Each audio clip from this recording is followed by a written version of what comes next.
YouTube Ozzy going the Goat House is back with my official big board of the 2024 NFL Draft, and we'll have spreadsheets available for you guys. I have a couple different versions of the spreadsheet, pretty cool. Links will be pinned in the comments.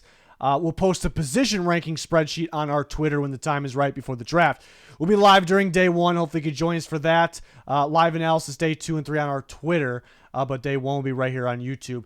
Winners, losers, grades videos along the way throughout the NFL draft. So hopefully you join us. Turn notifications on. Important links pinned in the comment section and description. Number 1 overall player in the draft is Drake Maye. I'm aware it is pretty damn bold, but Drake Maye's been my guy for this draft for well over a year, so I'm someone that kind of likes to stick to my gut there. But of course, I'm not afraid to change things if I think it's necessary. But I do think Drake Maye was better in 2022 versus 2023. I don't think it's that much of a difference like people would say, but that talent from 2022 we saw in 2023, but what he showed in that season is definitely still there. Obviously has the ideal body of an elite NFL quarterback, has the arm talent, especially the strength is, eye-popping quite often. I think he has the most upside in the class. That is why main reason I have him at number 1, and he's the ideal prototype NFL quarterback. But I do think he has the most upside. It's a little different than last year. I had CJ Stroud number 1, and I thought he had the most upside, but I also thought he was the best right now. A little different. I don't think Drake Maye will be the best in week 1. Maybe he doesn't even start in week 1. I do think my number 2 overall player Caleb Williams, will be the best right away, and he's going to be a phenomenal player, have an elite grade on him. I just think Maye's upside is through the roof. Just kind of hoping he lands in the right team. I know, more so with the right coaching, the right system. But I think he kind of has that clutch factor in him. He makes plays in uncomfortable, off-balance situations. I think he's phenomenal with his awareness and against pressure, being able to, when he doesn't have the proper time, to be able to find the right read and make that play with limited time, I should say.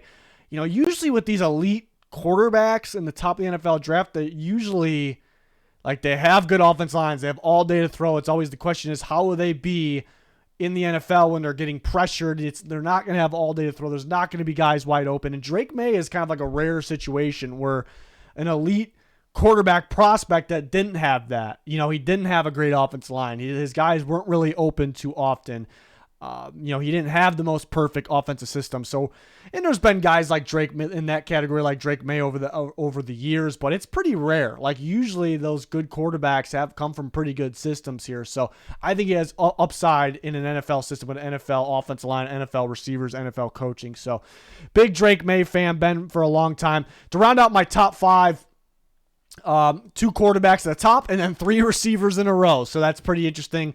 But we do know that these guys are legit prospects, and we do know it's a top-heavy offensive draft. But I do have Caleb Williams at number 2. I do think he's better than Drake Maye on day 1, and he could be for a couple years. I think Maye has more upside to me with his build, his frame, overall his arm talent, how he can translate to a pocket-passing NFL quarterback. I think he's a little better in those categories than Caleb Williams.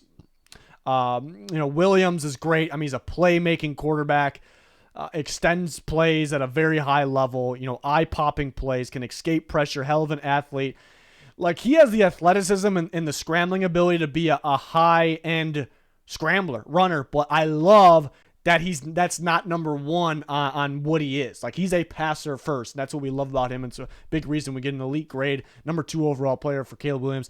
I do think he kind of looks to improvise. He kind of got used to doing it, where he kind of insists on doing it. Does have some fumble issues, and he is a little undersized. He isn't your prototypical, quarterback in terms of size, but I did think he was actually a winner in the measurements category during the pre-draft process, because I actually thought he was going to come in way less than what USC had him measured at, which or listed at, which tends to happen for every NFL or every college and every prospect here. Then we have 3 receivers in a row. They're all pretty close in grade, but in the beginning of this process, or even before the end of the college football season, we knew there was going to be really good receivers, but we were all Marvin Harrison way at the top, clearly. And then this process started, and the gap kind of closed. It kind of got really close. Some people have Neighbors number 1. and that was understandable. But now I think we're getting close to the draft, and my thinking is like it's kind of, and it's been Marvin Harrison Jr. number one receiver for me, but it's kind of even getting more clear. Like this is the total package receiver, the elite combination of size, athleticism, instincts, the route running because of his footwork, but because how smart he is. So he's number 3 for me. And Rome Odunze, Malik Neighbors, very, very close. Odunze is a little bit more comparable to Marvin Harrison Jr. Outside receiver, incredible hands, incredible contested catchability. When the game is on the line, you go to Rome Odunze, and he makes that play way more than not. Like an underrated route runner. Feels like he's getting better still. Malik Neighbors is a little different than the other two. Inside-outside guy. Can play both. That's what he has going for him. Explosive athlete, explosive after the catch. So he's actually better in those categories I just listed off than the other two. I do think Odunze is very tough after the catch, but Neighbors did have some drops that were pretty routine, like underneath, like schemed up plays where he's wide open. And is he like that number one guy on the outside when the game's on the line, you need a first down, a big play, a touchdown? I think you're gearing more towards Marvin Harrison Jr. and Odunze. So those are the slight things that split them up. And now these will be available. I have 2 different ones here. So you see, this is my top 32 big board. It's pretty cool because we have the logos in there. We have their position rank. And then some notes, some like simple scouting notes there. And then I have this, which I did last year as well. And it has tiers, kind of what they're grading, where I would take them, not predicting where they would go. And I actually have 100 players on here. So links pinned in the comments. I also have these things available for you guys on Twitter all the time. I'll have like a spreadsheet with the position ranking. So quarterbacks, all the quarterbacks ranked, all the running backs, every position. Have to follow our Twitter to get that one. I'll tweet it out. It's not out quite yet, but I'll make sure it's out like always before the draft. But different tiers here, but I like this is something I haven't done. I like that we got the logos in there and some different information. Something to keep in mind, always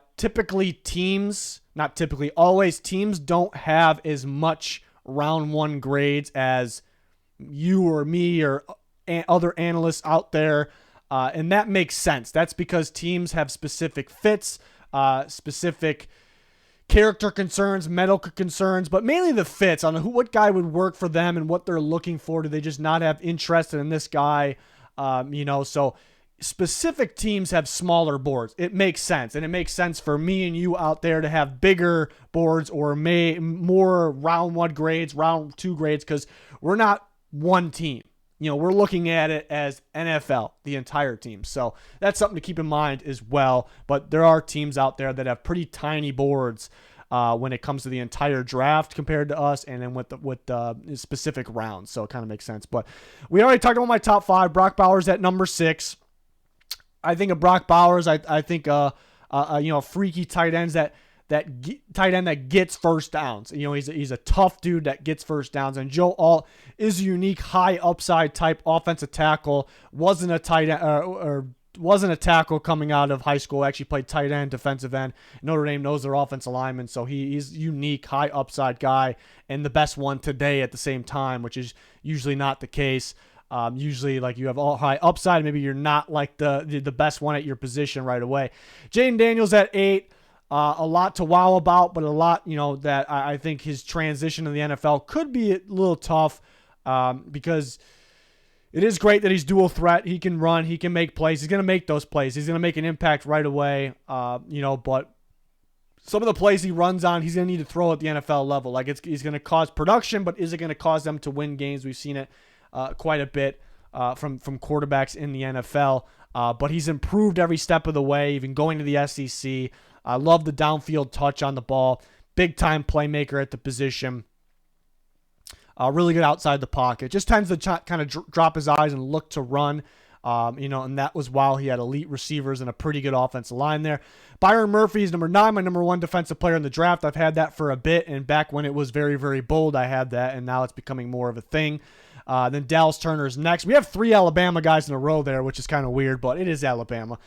Dallas Turner, a high upside pass rusher. I think a guy like, in just terms of talent or impact, I think a guy like Latu is better day one, but I think Turner has tremendously more upside, and there are some other concerns with Latu. Latham, which, I know fans aren't really high on him. I like Latham. You wish he was more of an athlete. You wish his awareness was a little bit better with picking up blitzes and things, but he's powerful. I think he moves fairly quick for his size. It's a guy that you're just not going to be able to shed. Like, if he has you blocked, you're not going to be able to shed him. And then Terrion Arnold, who's been my number one corner throughout this whole process. Do-it-all type corner. I think he'll fit anybody and do anything you'll ask him to do, whether it's position versatility, like outside, inside, man zone, press off. Love that. Love how he attacks downhill. He's sticky in coverage. The mechanics are there. Really, the only thing is he's only that label. He's only been for the second half of this past season. Before that, it's like, nowhere near that player, even though he was a good player. And he came in as a safety, remember. Troy Fautanu at number 13. It's a little tough. Some things coming about him, long-term concern about his knee. I don't know if a lot of teams have that flagged on him, but that's something to watch. If there is legitimate long-term concerns about a knee injury, then you'd probably move him down the board. So that's kind of new news here. But he's just fun. Like, on the combination of having the quickness, the athleticism, he has some nastiness to him as well. Like, he wants to hit people. He wants to get downfield. And Washington threw the ball a ton. They didn't run a ton of outside zone and running scheme. When they did, I thought he was impressive getting downfield. The next level blocks and you showing off a mixture again of athleticism, quickness, and the toughness, the nastiness. So if he goes to a team, a lot of NFL teams run more of that than college teams do. So I actually think he has upside there. He also has upside at guard if you want to play him there. Brian Thomas Jr. at 14. There's a lot to wow about with him, a lot to get excited about, like the elite combination of speed and size, I suppose, and contested catchability, touchdown machine, big play machine. He gets open. He just didn't do a whole lot inside of the numbers. He didn't have a whole lot in terms of his route tree. Usually that's kind of a red flag, what receivers, like if they were stuck on one side to the outside and doing one thing, but usually those guys are really lacking athletic ability. He has a high-end version of that. Quinyon Mitchell at 15, big-time playmaking zone corner. He just didn't press a lot. Like, if he was polished as a press guy, he only had 20 reps at pressing this year, like, in that, NFL corners need to be able to press. So that's going to be, going against the NFL receivers, that's going to be a transition. Like, if he was more polished when it came to, more experience when it comes to pressing, like, we'd be talking to him about him a lot higher than 15. So that's the only thing really with him, more of a zone than a man. Taliesin Fuaga from Oregon State, I think perfect for outside zone, really good on those next level blocks and the cutoff blocks. Could play guard. It's a little inconsistent for me. Like, he always looked good, but it was like 1 second he looked elite. Like, I want to rank him in the close to the top, not in the top 5, but close to the top 5. And 1 second, I'm like, I'd probably rank him in the bottom of this list that we're looking at. So, little inconsistent. I don't know if anyone else really has that take. Just me. J.J. McCarthy at 17. I think he's a high upside guy. Just with more reps, Michigan didn't really need him to do a whole lot. I don't really think that's a knock on him. Just with more reps in the passing game, I think he has upside. I think people kind of got him wrong, and even myself, like based off live play, we kind of labeled him as like a glorified game manager, or is he just going to be the game manager? But the more and more I watch him, I don't really think he's that. I think could actually end up being a little bit of a boomer bust guy. Like, he has the arm talent, the zip, the velocity on the ball, the athleticism, the ability to escape pressure, the ability to throw on the run, to be able to run if he needs to, like to be a high-end quarterback, actually. But he is lacking touch on the ball. Like, everything's one speed. I had that issue at Will Levis last year as well, and he seemed to kind of figure that out. So maybe he can figure it out. And he did miss some throws, more throws than people talk about. He had quite a few throws that were behind his targets. Like Roman Wilson constantly open, he threw it behind him, and even Wilson making some catches on those. So there's actually high highs and low lows for J.J. McCarthy where people talk about like he's good, he doesn't have a lot of big negatives or a lot of big positives. I don't think that's accurate, actually. So, and I'm even guilty of saying those things based off live play, which we watched a bit. But when you sit down and watch the film and really analyze everything, it's why you have to watch it, you know. Chop Robinson at 18, I like Chop Robinson, my pass rusher number 2. And again, we'll talk about Latu. He'd probably be number 2, but there are some concerns. But Robinson, I think, is going to have a better NFL career production-wise than he did in college, but he did make way more of an impact than the stats. The sack stats will show. The elite get-off is absurd. You can't coach that. He's a freak athlete off the edge. Latu, I think he's the most polished. I think he's the most pro-ready pass rusher. He has the most ways that he wins, the most collection of moves. I said production impact like that.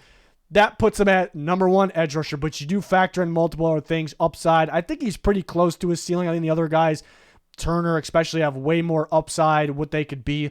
They have way more pluses in the traits column, different traits categories. But Latu does have that neck injury that he had in 2021 with Washington where it forced him to medically retire. Now, we'll stay optimistic because he played just fine for UCLA over the last 2 years. But just a reminder, a comparison, I suppose, to Leighton Vander Esch. He had some similar issues, and then he had issues pop up throughout the NFL. I know, different player. I think Latu's a much better prospect in a different position altogether.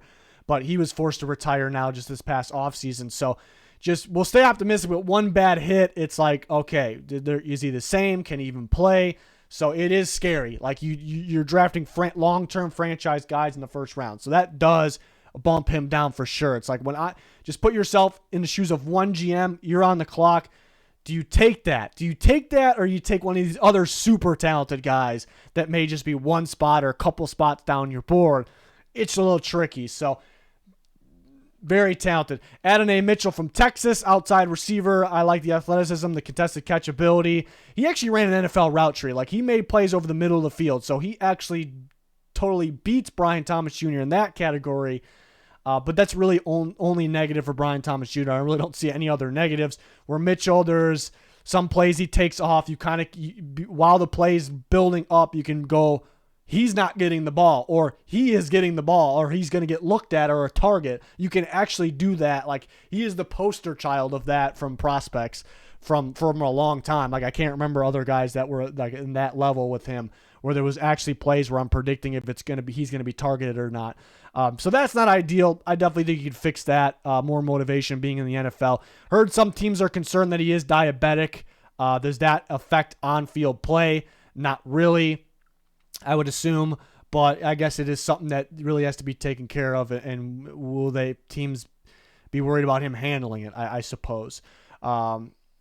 Jared Verse is 21, really solid pass rusher, physical, shows up big moments. The thing I don't love about him is he's really stiff. He's really, lacking the flexibility. There's really no bend. He's just like, that I really, if he didn't have that negative going for him, I think he'd be a lot higher. I just don't like. The best pass rushers in football really don't have that issue, but he's a polished run defender for an edge rusher, and he makes big plays. Johnny Newton, or Jerzon Newton, at 22, flashy guy as well. He's lacking flexibility as well, but a flashy guy from the interior, going to be a solid pass rusher from the interior. Solid against the run. It just might be like a guy that's limited to being rotational depending on the team that takes him at first, so how high could you have him up the board?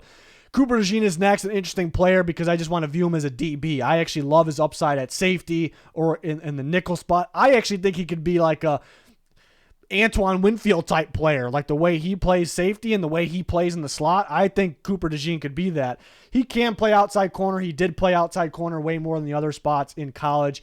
I just think where you look at his strengths and weaknesses, it kind of falls in line with him playing inside the numbers a little bit away from the boundary, even though he could do it. Mainly a zone coverage guy. How will he mirror NFL receivers in man coverage on the boundary? That's kind of where I worry. So he's a tough one to rank. If he's strictly, like if you told me he's an outside corner only, and you're only allowed to do that on your board, he's not going to be 23 for me. He's going to be much lower, actually, because I think he's a lot more than an outside corner, but I think he's a weapon in the defensive backfield, kind of like the guys that stand out today, like the guys that play. Typically, those guys are safeties first, but Winfield playing in the slot. Kyle Hamilton plays in the slot, plays strong, plays free, can line up at corner and man up on someone if you need him to. I'm not really going to compare him to Kyle Hamilton, but I'm going to compare him to like how you have to use him a little bit in being that weapon. So is why he's a tough one to rank. Because if somebody uses him like that, like he's going to be higher up on this list. Like he's going to be better ranked. Like I want to rank him higher. But if a team uses him only at outside corner, I think there's multiple outside corners that are better than him outside. So a little tricky. Alu Fashanu, yeah, I'm a little lower on him than everyone else. But there is a lot to like. He's big, physical, long, has some traits you like to work with besides the hand size, which actually is a little important, but I'm not going to make a huge deal about that. Didn't allow much production at all, so you love that. He's kind of like J.C. Latham in the category of if he's blocking you, you're not going to be able to shed him. So I do love that. I just don't love the way he moves, like the technique, kind of using his whole body to waddle, through to his blocker. I think he's a slower mover than people say. I don't think he's a completely slow mover, but people talk about like, man, he is so quick for his size. I'm not really seeing that. I think he's still pretty raw. I thought he came out of nowhere in 2022. I thought he was better than 2023. Of course, that talent is still in there, and that's why I don't completely drop him. I almost, had him a little bit lower, but yeah, I think someone's going to overdraft him, but I do think he's solid. I ranked him number 24. Graham Barton at 25. He can play any position across the offensive line. Sounds like he'll play center. I would love to see him at guard, specifically left guard. He's quick. He's got some power to him, but some of the guys he faced, those are defensive ends, not interior guys. If Jared Verse was a good battle, I actually thought Barton beat him in the passing game.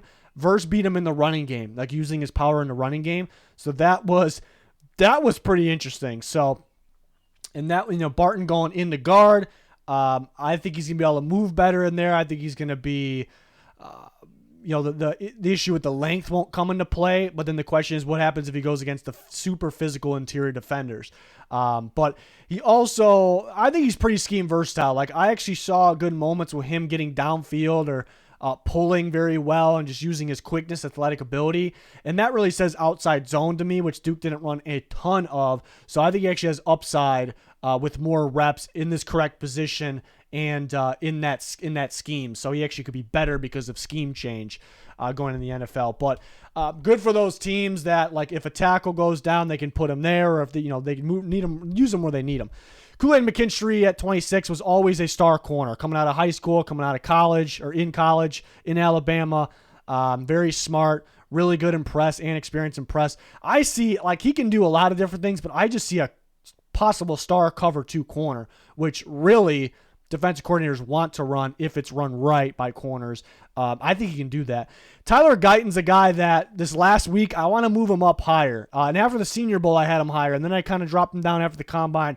And I'm tempted to move him up even from this 27 spot because he is very raw and he doesn't have a lot of reps, but he looks pretty damn good for those limited reps, and he has the ideal traits. Like 1 second he's this bully of a blocker, like drive blocker, and 1 second he's getting downfield and pulling outside, hitting the cutoff blocks and using some athleticism, using his length, and it's like, and he has the elite traits, and it's like, man, this guy could be something with the right work. He dominated the Senior Bowl. It's a guy, the more I think about it, I want to move him higher probably, but it shows how good the top heavy this draft is, how strong the first round is. Then Max Melton, which is one of my guys of the draft, very high on him. Out of Rutgers, love him. I think he could sneak into the first round. Outside, inside versatility. I love his game in press. He's probably a little better in zone than man, so a press zone team would be ideal, but I do like his coverage in man. His change of direction skills are outstanding. Something about seeing him press from the slot and outside just kind of gets me, but freak athlete. He actually has more length than all the potential first or second round corners. So he has that going for him as well. I think he has a lot of upside. He is a little hit or miss. He's a little more raw than the other corners here, but I like him a lot. Darius Robinson at 29. There are some parts of Darius Robinson's game where it says, okay, this guy's a top 10 pick. He's one of the best defensive players in the draft, but then you come up with the speed, the closing speed, and that hurts him a little bit, especially in today's game. It showed up at the Combine, but when you watch it on tape, it definitely shows up. Just winning the rep, but not being able to close on the quarterback, or when trying to get on an angle to the sideline and chase a ball carrier, he is definitely on the slower side for an edge rusher, but he can play inside. He has the versatility. He has the reps there. So you're going to kind of get creative with him. Could he be more of a tweener for some teams, which usually those tweeners that we talk about as prospects don't really work out, but he's so powerful. He's so long, so strong. He uses his length to his advantage. I've seen him blow through blockers, blow through double teams, dominated the Senior Bowl. So he's just really lacking that speed. It shows up on tape. Otherwise, he'd be a lot higher. Jackson Powers Johnson, I think he's a consistent interior offensive. I think a pretty safe pick. He's probably going to play center, but I would like to see him at guard. Some of their one-on-one reps at the Senior Bowl, so you don't want to take too much from those, but reps at what looked like right guard rep and one-on-ones, I thought he looked really quick, like quicker than I thought, and looked really good. So I would like to see him there, but I don't think it's going to happen. I think he's going to be a solid center for a long time. He's just not super flashy, but he's solid, obviously. It's just the question is, if he's strictly a center, how early do you take a center? Because some of the best centers in football are third, fourth round picks. They're guys that can snap the ball consistently correctly, and then they can stay in front of their man. It's just not a premium position, even though the offensive line as a whole is pretty premium. But you look what Frank Ragnow's doing with the Lions. He was a first round pick, and he's a star right now, and that offensive line is incredible. So you could look at it that way. Nate Wiggins at 31, super good, freak athlete, playmaker type guy. Can play man or zone. I specifically say cover 3. I really like for him. The issue is he's got a thin frame, and that really isn't an issue for me. Like, I'm usually like, if you got a thin frame and you're balling out and you're staying healthy, like I'm all on board. I'm supporting the undersized guys, and he's not undersized when it comes to height, but he has a thin frame combined with multiple injuries in the past, and he had something pop up at the combine as well while running his 40s. So those things don't go together too well. And he is a man coverage guy, but he didn't press a whole lot. And does he have the physicality to press? So some of these things just aren't going together perfectly for Nate Wiggins, but at the end of the day, he's a freak athlete that you want on your team. That is a playmaker. He's really good in coverage. He can cover downfield. He can break on the ball. He can read the quarterback. So there's some really good things there. If he didn't have like the worry about durability and the physicality, I mean, he'd be a lot higher. Like, he'd be corner 3 at the worst, at the lowest. And Amarius Mims, who I kind of moved down a little bit, but him and Tyler Guyton are kind of in the same boat. I actually had Mims ahead of Guyton. I swapped that. And Guyton, even the more I talk about it, I want to move up. But they're in the same boat in terms of elite traits, and they're pretty damn good for a limited experience. I think there's a little more to Guyton's game the more I watch than Mims. Actually, the difference, Mims is a little lacking on his timing, and reps could be the case, could be the reasoning. More reps, he could figure it out. Sure, staying optimistic with that, but cutoff blocks and getting downfield, he's late, and he's late to block, and that guy, the defender, makes the tackle, or he gets in the running back or whatever position it is, the ball carrier's way. Also, he had injury this year, and an injury popped up at the combine as well. So is it a guy that actually could stay on the field? So traits are eye-popping, maybe a little bit more than Guyton, even though they're pretty close. But there's some concern about him staying on the field, and that he needs those reps too. So end up moving him down a little bit. We see a whopping number of offensive tackles and receivers and defensive backs make this list. And at the top, it's quarterback and receivers. And then if you guys want to see this, but I do have this spreadsheet available for you guys. Link pinned in the comments. So I have an elite category. I think they're top 10 worthy if around that range. I think guys, to me, that their talent says they're just outside the top 10. And then guys that are just middle first round, that's where they should go. It's not really predictions where they'll go. It's my thoughts on where they should go. And then late round 1 guys, and the guys that are early round 2 worthy. And if some of these guys are taken, some of these guys towards the top are taken late 1, it's not the end of the world at all. You see some more receivers up there. You see some of the other quarterbacks that are in the first round discussions. You see some more tackles.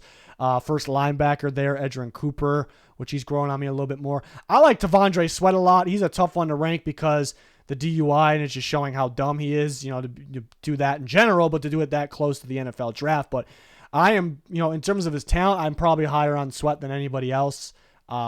I think he's super talented for that size. I think he uses his size to advantage. He's not just a nose tackle, so love that. Very high in Brandon Dorlus. Jonathan Brooks is clear-cut number 1 running back. He just tore his ACL in November, so that's kind of what makes it interesting. Some more receivers, more tackles, and then I'll link both these spreadsheets And again, I'll have my position rankings ready for you guys. That'll be through Twitter. But you see the round off my top 100. But there's so many guys close in grade to around this range and just outside the top 100 where I don't think that is too important, to look at that. I think the position rankings, once you get down there a little bit, are a little more important. But those guys are all pretty close in grades too once you get down there. But yeah, there you have it. I like this one a lot because we got the logos in there. A lot goes into those things. A lot goes into what we do here. So hopefully you guys appreciate it. Appreciate your guys' support very, very much. Hopefully you can join us for the rest of our content leading up to the draft. And then day one, join us for day one live stream. And then winners, losers, grades videos, a whole bunch of them throughout the NFL draft. Cannot wait. Make sure you follow us on Twitter. Very important. GLD Shop, Liquid IV, our sponsors, code GOAT. It's going to do it. Thanks for watching. Goodbye.